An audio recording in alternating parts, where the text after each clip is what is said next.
Hello, hard to hurt people, and welcome. Poirier vs. McGregor 3 is fast approaching, and everyone is waiting with bated breath to see whether the legendary Conor McGregor can defeat the seemingly invincible calf kick, which crippled him in his last fight. Today, I'm going to explain why Conor McGregor is so vulnerable to the calf kick, and how he can defend against it, including a butt ton of tactics that anyone can use, and why his familiarity with orthodox fighters has made it more difficult for him to fight a southpaw like Poirier. Also, be forewarned that I'm going to use a good amount of jargon, but the main things you have to know are orthodox fighters have their left foot forward, southpaw fighters have their right foot forward, a closed stance is when fighters are either both orthodox or both southpaw, and an open stance is when one fighter is orthodox and the other one is southpaw. So why is Conor McGregor so vulnerable to the calf kick that he can be crippled by someone that isn't even known for their leg kicks? The vulnerability all comes from McGregor's stance. He uses a long, bladed stance which helps him move linearly and control distance. However, it comes at the cost of lateral movement, making it difficult for him to use some of the most common defenses against calf kicks. Plus, anytime he leans in to punch, he puts more weight on his front leg, further reducing his mobility. All of this isn't too hard to understand, but it does beg the question why Conor McGregor hasn't shown such vulnerability to normal leg kicks as well. There are a few different answers to this, and all of them are correct. First of all, he's mainly fought orthodox opponents, so most of his fights have been in open stance. These opponents could either use their rear leg to throw an inside kick towards McGregor's knee, or they could use their lead leg to throw a much less powerful outside kick.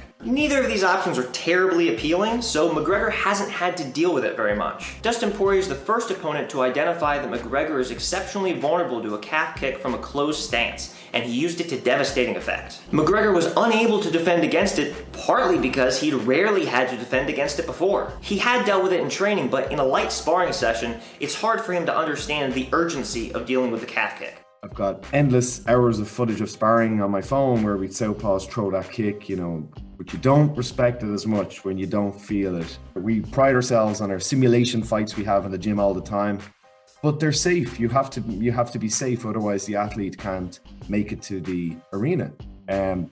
But one thing you're not going to feel is the pain of those kicks because, we're not going to do that in the gym and then you can't walk for a week. So I'm going to go over a myriad of different ways to defend the calf kick and address how likely each one is to work for McGregor. It's worth noting that most of the names I give these moves are not the official names. It's simply how I'm going to refer to them in this video because a lot of them don't even have names and I have to call them something. Number 1, Shin Check. Turn your leg out so that your shin contacts the instep of their foot or their shin. This could be difficult for McGregor to use reliably because his bladed stance automatically turns his leg in. Number 2, Lift Check. Lift your leg up so it isn't rooted when it gets hit. You can also turn your leg out to block with your shin or knee at the same time. McGregor's stance could also make this move a problem because it's difficult for him to shift weight off of his front leg in his very long stance. Number 3, Angle Cut. Cut an angle to your inside, which moves you away from their attack and turns your shin out. Just as with the Shin Check and Lift Check, McGregor's stance makes this difficult because he prioritizes linear movement at the expense of the lateral movement this move would require.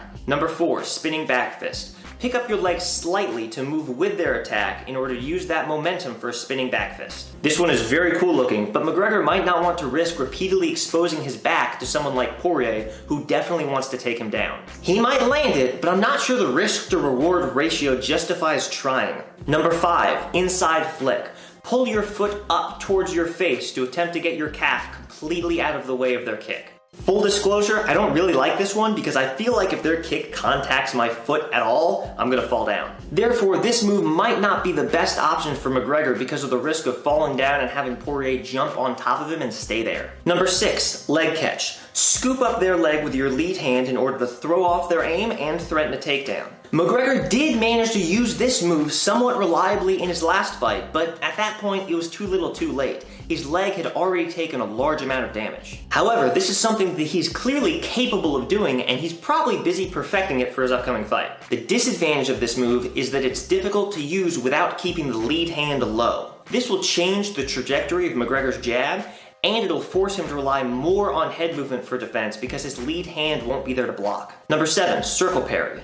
Tap their incoming leg with your lead hand. This won't stop the kick, but it will take away a lot of the power. This requires the same low lead hand and reflexes that the leg catch does, so there's no reason that McGregor wouldn't be able to add this to his arsenal. Number 8, leg curl. Pull your heel towards your butt so they either miss your leg completely or run their shin into your knee. This will also initiate a falling step that will cause you to lean towards your opponent. While moving the upper body towards your opponent so abruptly could be considered risky for most fighters, it seems to be McGregor's preferred method of attack against Poirier. Because of this, the falling step could be considered an added benefit because it allows McGregor to immediately counter the calf kick with boxing. It also doesn't have the same risk of falling down that the inside flick does because your foot remains directly under you and a late recovery doesn't put lateral stress on your knee. Number 9, hop back. Just retreat out of the way. This is something McGregor was able to use in his last fight, although he couldn't use it reliably. This is because the move works much better when a fighter is staying mobile and pendulum stepping. While McGregor has certainly done this in the past, his current stance tends to be a bit more static. Number 10, constant mobility. Staying mobile can present your opponent with a moving target. This will discourage them from throwing the kick and make defenses like the hop back much easier. McGregor could decide to fundamentally change his stance and style in order to incorporate any of these defenses. But that would require him to give up or modify the tools that made him such a successful fighter in the first place. Relearning striking is probably not the answer at this point in his career. The defenses that are more likely to work with his current style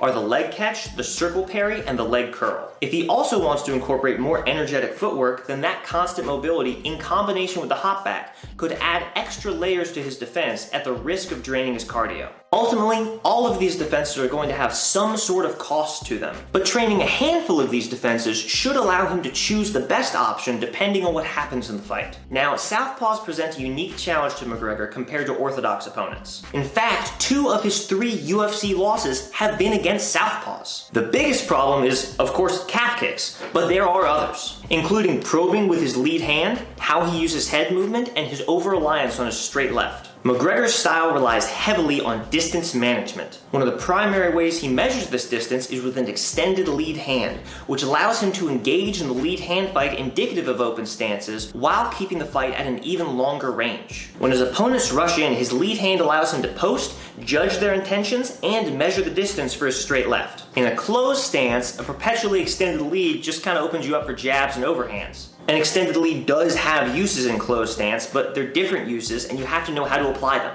McGregor fully recognizes that and keeps his lead hand closer against southpaws, but a lot of his skill set and past success has relied on extending that lead hand. His head movement also plays an important role because McGregor has a tendency to lean his head towards his outside. Against an orthodox fighter, this would move his head to the safety of his opponent's outside while lining his left hand up with their head, all without even having to take the outside foot position. But against another southpaw, it just ends up putting his head directly into the path of his opponent's lead hook, which ended up being Poirier's best punch in their last fight. In fact, he tends to lean to his outside more against southpaws because his left hand has trouble finding a target and he attempts to compensate for it with greater reach. This demonstrates an over-reliance on a left hand that has been honed to hit orthodox fighters. In an open stance, a straight rear hand is able to slip in between an opponent's guard. In a closed stance, however, the lead shoulder blocks the rear hand and the trajectory of the punch has to be modified, often to a cross or an overhand. McGregor has trouble making this adjustment and, as a result, often hits air against another southpaw. In order to win his upcoming fight against Poirier, McGregor will not only have to defeat the calf kick, but also fully adapt to fighting in a closed stance. McGregor is obviously a talented fighter in any stance, but Poirier has proven himself to be one of the best of the best. Poirier is a tough night out for anyone, and he seems to have McGregor's stance almost entirely figured out. There's honestly a lot more to talk about for this fight. McGregor's strike diversity, Poirier's calf kick setup, McGregor's underutilized kicks, etc, etc. But this video is probably long enough. Now we have to wait until July 10th to see if McGregor can make the necessary adjustments. And then I get to overanalyze that fight too. Big shout out to Icy Mike for being cool about me calling him out in one of my other videos. No one's ever called me a chipmunk before, but when he showed up I had 10 subscribers, so it's hard to complain. And thank you to everyone that got brought over by him to decide to subscribe to my channel. I hope you like the content.